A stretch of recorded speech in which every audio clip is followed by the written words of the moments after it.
வாழ்க வளமுடன். இயற்கையை நேதி பார்க்கும் அன்பு உள்ளங்களுக்கு எனது நன்றி.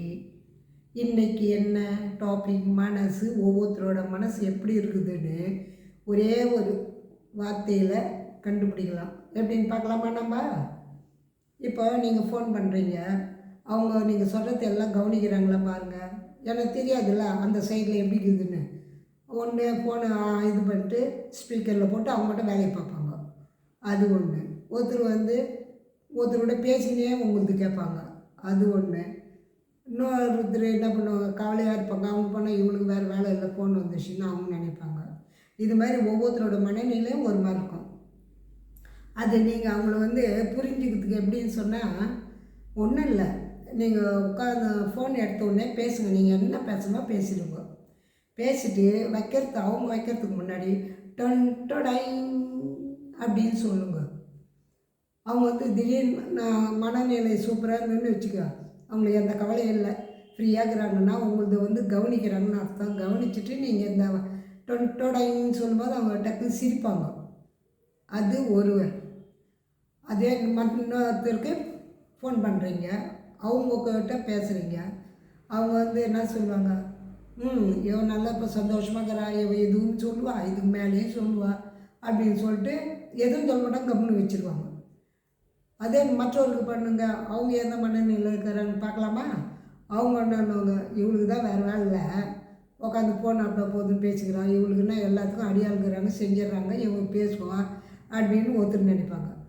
அதே அம்மாவுக்கோ அப்பாவுக்கோ பண்ணும்போது, என்ன கண்ணா இன்றைக்கி என்ன ஆச்சு, நல்லா சூப்பராக இருக்கிறேன்னா வார்த்தையே ஒரு மாதிரி இருக்குது, சந்தோஷமாக இருக்குதுக்கண்ணே, என்ன வீட்டில் விசேஷமானு கேட்பாங்க ஒரு அம்மா. அதே அப்பாவும் அது மாதிரி தான் கேட்பாங்க.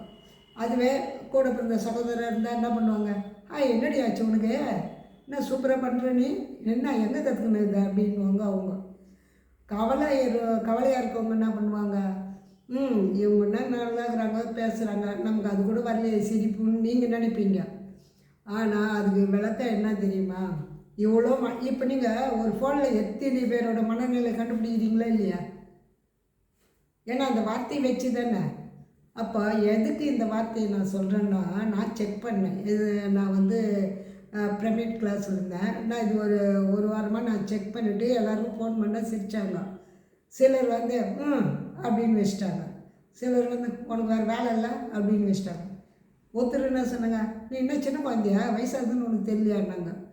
அதுக்கும் நாங்கள் மாட்டேன். ஏன்னா இதெல்லாம் அனுபவிச்சதானே சொல்கிறேன். இதில் ஒருத்தர் கேட்டுருந்துங்க, சென்னையில் இருக்கிறவங்களாம் அதை இப்போ ஃபாலோ பண்ணுறாங்க பிள்ளைங்கிட்ட. அதாவது பசங்களாம் ஸ்கூல்லேருந்து வர்றதுக்குள்ளே அவங்களுக்கு ஃபோன் பண்ணால் என்ன பண்ண வரல அப்படின்னும் போது அவங்களுக்கு சொல்லுங்கள். அப்போ பிள்ளைங்க என்ன சொல்லலாம், என்னம்மா ஜாலியாக இருக்கிற, என்ன ரெடியா, எங்கன்னா சினிமாவுக்கு போகிறோமா, பார்க்கு போகிறோமான்னு கேட்பாங்க.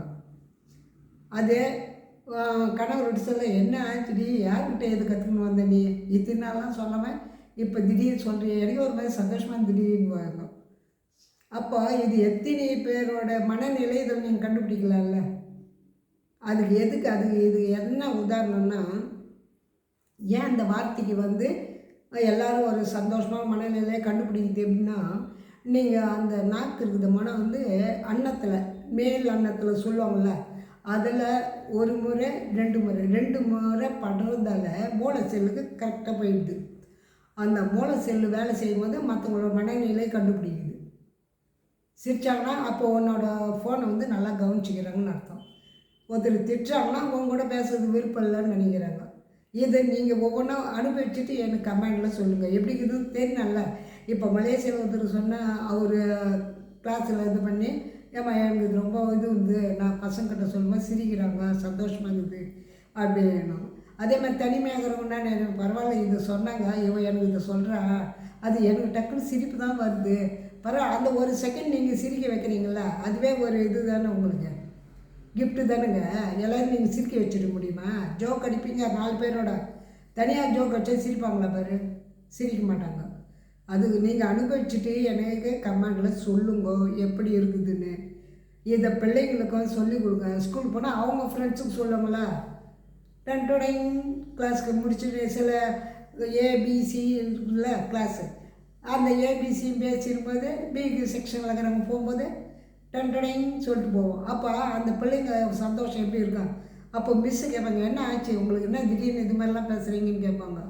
இதெல்லாம் வந்து நடந்த உண்மை, நீங்கள் செய்து பாருங்கள்.